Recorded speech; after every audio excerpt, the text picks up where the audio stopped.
మాజీ మంత్రి కాకాని గోవర్ధన్ రెడ్డి అరెస్ట్ అయ్యారు. కేరళలో ఆయన్ని పోలీసులు అదుపులోకి తీసుకున్నారు. కాకాని సుమారు 50 రోజులుగా పరారీలో ఉండడం జరుగుతుంది. అక్రమ మైనింగ్ కేసులో A4 గా ఉన్నారు కాకాని గోవర్ధన్ రెడ్డి. ఇప్పటికే సుప్రీంకోర్టు, హైకోర్టు ఆయనకు ముందస్తు బెయిల్ నిరాకరించింది.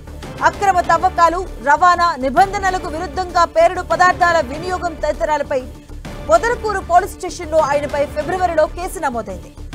ఇక అక్రమ మైనింగ్ కేసులో కాకాని గోవర్ధన్ రెడ్డి A4 గా ఉన్నారు.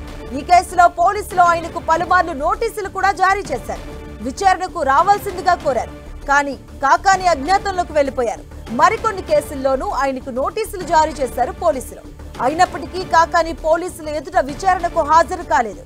ఈ కేసుల విషయంలో సుప్రీంకోర్టును ఆశ్రయించారు కాకాని. కాకాని వేసిన ముందస్తు బెయిల్ పిటిషన్ ను కూడా సుప్రీంకోర్టు వేసింది. మరోవైపు 2 నెలలుగా కాకాని కోసం గాలిస్తున్నారు పోలీసులు. ఈ క్రమంలోనే కాకాని కేరళలో ఉన్నట్లుగా సమాచారం తెలుసుకున్నారు. వెంటనే ఆయన ఉన్న చోటుకు వెళ్లి కాకానిని అదుపులోకి తీసుకున్నారు పోలీసులు. ఇక సోమవారం ఉదయానికి కాకానికి నెల్లూరు తరలించబోతున్నట్టుగా సమాచారం. ఇదే అంశానికి సంబంధించిన పూర్తి అప్డేట్స్ మా కరెస్పాండెంట్ దేవకుమార్ అందిస్తారు. దేవకుమార్. మాధవి, మాజీ మంత్రి కాకాని గోవర్ధన్ రెడ్డి అక్రమ మైనింగ్ కేసు, అదేవిధంగా SC/ST అట్రాసిటీ కేసులో అతని మీద కేసులు నమోదయ్యాయి. ఈ క్రమంలోనే అతను విచారణకు హాజరు కావాలని చెప్పి గత కొద్ది రోజుల నుంచి కూడా, అంటే సుమారుగా 1.5 నెలల నుంచి కూడా పోలీసులు అతనికి నోటీసులు ఇవ్వడం జరిగింది. ఇప్పటికే 3 సార్లు నోటీసులు ఇచ్చారు. 2 సార్లు నెల్లూరులో ఆయన నివాసం దగ్గర నోటీసు అంటించడం జరిగింది. మరొకసారి హైదరాబాద్లో ఇవ్వడం జరిగింది. విచారణ హాజరు కామన్నా కూడా అతను హాజరు కాలేదు. అయితే అప్పటి నుంచి కూడా మాజీ కాకాని గోవర్ధన్ రెడ్డి కోసం పోలీసులు గాలిస్తూనే ఉన్నారు. అయితే ఈ రోజు అతను కాకాని గోవర్ధన్ రెడ్డిని కేరళలో అరెస్ట్ చేసినట్లుగా పోలీసులు చెప్తున్నారు. మదనపల్లి పోలీసులు అదుపులో తీసుకున్నట్లు తెలుస్తోంది. అయితే మనకున్న సమాచారం ప్రకారం కొద్దిసేపటి క్రితమే కాకాని గోవర్ధన్ రెడ్డిని నెల్లూరు బుజ్బుజ్ నెల్లూరులో ఉన్న పోలీస్ ట్రైనింగ్ కాలేజ్కి అతన్ని తరలించినట్లుగా తెలుస్తోంది. కొంత సమాచారం అయితే అందుతా ఉంది. అయితే ఒకవేళ అతన్ని నిజంగానే తరలించినట్లయితే ఈ రోజే కోర్టుకు హాజరుపరుస్తారా, అంటే నైట్కి అతనికి మెడికల్ టెస్టులు చేయించి అలాగే మెజిస్ట్రేట్ ముందు హాజరుపరుస్తారా లేదా అనేది స్పష్టత రావాల్సి ఉంది. అయితే ఇతని మీద పొదలకూరులో కేసు నమోదైంది కాబట్టి పొదలకూరు గూడూరు కోర్టు పరిధిలోకి వస్తుంది. అయితే కాకాని గోవర్ధన్ నెల్లూరులో కాకుండా గూడూరు కోర్టుకు తరలిస్తారా, లేకపోతే అంటే ఇప్పటికే గూడూరు జడ్జి ఎవరైతే ఉన్నారో అతనికి కొంచెం లీవ్లో ఉన్నట్లుగా సమాచారం అందుతోంది. ఈ క్రమంలోనే అక్కడ ఇన్ఛార్జిగా వెంకటగిరి కోర్టుకు సంబంధించిన జడ్జికి బాధ్యతలు అప్పగించినట్లుగా తెలుస్తోంది. ఈ క్రమంలోనే అతన్ని వెంకటగిరి కోర్టుకు తరలిస్తారా అనే దాని మీద కూడా స్పష్టత లేదు. అంటే నెల్లూరు కాకుండా అతన్ని గూడూరు కోర్టుకు తరలిస్తారా, వెంకటగిరి కోర్టుకు తరలిస్తారా అనే దాని మీద ఖచ్చితమైన స్పష్టత అయితే రాలేదు. కొద్దిసేపటి క్రితమే కాకాని గోవర్ధన్ రెడ్డిని నెల్లూరులోని DTCకి తరలించినట్లుగా తెలుస్తోంది. ఇప్పటికే ఇక్కడ వైసీపీ నాయకులంతా కూడా ఇదే సమాచారాన్ని చెప్తా ఉన్నారు. అయితే ఇప్పటికే జిల్లా కార్యాలయానికి పెద్ద ఎత్తున కార్యకర్తలు అదేవిధంగా వైసీపీ నాయకులందరూ కూడా చేరుకుంటా ఉన్నారు. కొద్దిసేపటి క్రితమే మాజీ మంత్రి అనిల్ కుమార్ యాదవ్ వచ్చారు. అదేవిధంగా సూళ్లూరుపేట మాజీ ఎమ్మెల్యే కిలివేటి సంజీవ్ రాయ్ వచ్చారు. ఇప్పటికే అలాగే నెల్లూరు సిటీ ఇన్ఛార్జిగా ఉన్న పర్వతరెడ్డి చంద్రశేఖర్ రెడ్డి కూడా కొద్దిసేపటి క్రితమే ఇక్కడికి రావడం జరిగింది. ఈ విధంగా పెద్ద ఎత్తున కార్యకర్తలంతా కూడా ఇక్కడ తరలి వస్తా ఉన్నారు. అయితే నైట్కి అతను కోర్టుకి హాజరుపరుస్తారా లేదా అనేది కొంత సమాచారం అందాల్సి ఉంది.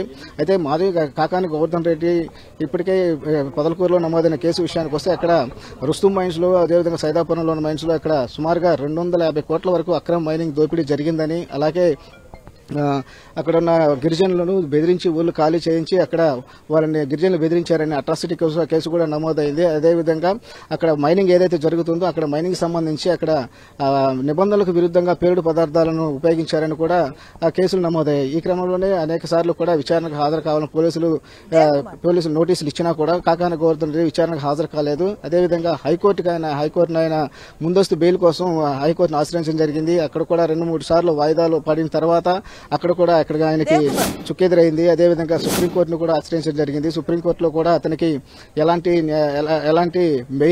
ముందస్తు బెయిల్ అయితే మంజూరు కాలేదు. అదేవిధంగా అక్కడ సుప్రీంకోర్టు కూడా అతను కాకాని గోవర్ధన్ రెడ్డి ఆగ్రహం వ్యక్తం చేసిన పరిస్థితి కూడా కనిపించింది. ఎందువల్ల అంటే అతను కేసులకు సంబంధించి తన పైన ఎలాంటి కేసులు లేవు అన్నట్లు కూడా కాకాని గోవర్ధన్ రెడ్డి తరపు న్యాయవాది అక్కడ కోర్టులో చెప్పడం జరిగింది, సుప్రీంకోర్టులో. ఈ క్రమంలోనే వెంటనే ప్రభుత్వ న్యాయవాది ఎవరైతున్నో వాళ్ళు అతనికి ఏదైతే కాకాని గోవర్ధన్ రెడ్డి 2024 ఎన్నికల సందర్భంగా అఫిడవిట్లో ఏదైతే పొందుపరిచారో దానికి సంబంధించిన కేసులన్నీ కూడా అక్కడ సుప్రీంకోర్టు న్యాయమూర్తి ముందు పెట్టడం జరిగింది. ఈ క్రమంలోనే సుప్రీంకోర్టు న్యాయమూర్తి కూడా కొంత ఆగ్రహం వ్యక్తం చేశారు. ఈ క్రమంలోనే అతను ఏదైతే ముందస్తు బెయిల్ కోసం అప్లై చేశారో దాన్ని తోసిపుచ్చడం జరిగింది. ఈ విధంగా హైకోర్టులోనూ అదేవిధంగా సుప్రీంకోర్టులోనూ ఈ రెండింటిలో కూడా కాకాని గోవర్ధన్ రెడ్డికి సుఖెదురైంది.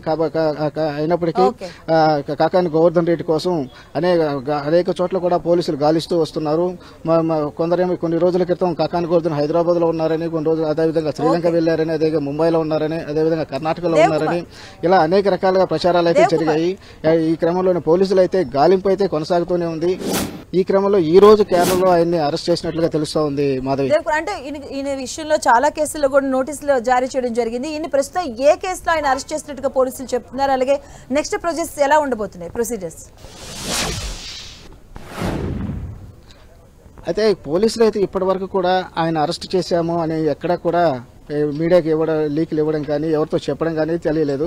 మనకున్న సమాచారం ప్రకారం అయితే అతన్ని అరెస్ట్ చేశారు. అంటే నాయకుల నుంచి వచ్చిన సమాచారం ఆయన కేరళలో ఈ రోజు మధ్యాహ్నం కాకాని గోవర్ధన్ రెడ్డిని అరెస్ట్ చేశారు. ఇప్పటికే అనేక చోట్ల గాలించినప్పటికీ ఎక్కడ అతని జాడ కనిపించలేదు.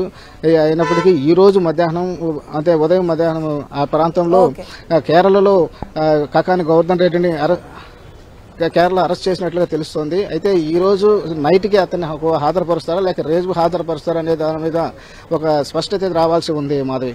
Right, thank you Dev Kumar.